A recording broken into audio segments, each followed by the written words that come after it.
ஆர்யாவுக்கு அடுத்தடுத்த வெளியீடுகள். தமிழ்ல தற்போது எந்த முன்னணி ஹீரோவை எடுத்துக்கொண்டாலும் வருடத்திற்கு 1-2 படங்கள் மட்டுமே வெளியாகும்படி பார்த்துக் கொள்கிறார்கள். அஜித், விஜய், சூர்யா போன்ற முன்னணி நடிகர்கள் முடிந்தவரை ஒரே ஒரு படம் மட்டுமே வெளியாகும்படி பார்த்துக் கொள்கிறார்கள். ஆனால் அடுத்த கட்டத்தில் உள்ள ஹீரோக்கள் 3-4 படங்கள் வெளியாகும்படி பார்த்துக் கொள்கிறார்கள்.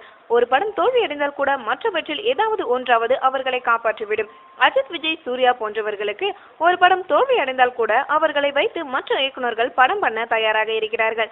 ஆர்யா போன்ற நடிகர்கள் வருடத்திற்கு 4-5 படங்கள்ல நடித்து விடுகிறார்கள். 2013ஆம் ஆண்டுல ஆர்யா நடித்து 4 படங்கள் வெளிவந்தன. 2014 மீகாமன் படத்தில் நடிப்பதற்காக பல மாதங்கள் எடுத்துக்கொண்டார். அதன் குறைவை போக்குவதற்காக இந்த ஆண்டில் அடுத்தடுத்து படங்கள் வெளிவரும்படி நிறைய படங்களில் நடிக்க ஒத்துக்கொண்டுள்ளார். 2015 மே மாதத்துல ஆர்யா நடித்த புறம்போக்கு என்கிற பொது உடைமை படம் வெளியாகியது. இந்த வாரத்துல வாசும் சரவணனும் ஒன்னா படிச்சவங்க வெளியாக உள்ளது. இதற்கடுத்து அடுத்த மாதத்துல எச்சன் படம் வெளியாக போகிறது. எச்சன் படத்திற்கு பிறகு இஞ்சி இடப்பழகி படம் வெளியாகும். அதற்கு அடுத்து இந்த ஆண்டிலே பெங்களூரு டேஸ் வந்தாலும் வரலாம். அப்படி வந்தால் இந்த ஆண்டுல ஆர்யா நடித்து வெளிவரும் படங்களோட எண்ணிக்கை 5ஆக வாய்ப்பு உள்ளது. மற்ற நடிகர்களுடன் ஒப்பிடும்போது இது அதிகமான எண்ணிக்கைதான். மேலும் சினிமா செய்திகளுக்கு சப்ஸ்கிரைப் செய்யவும்.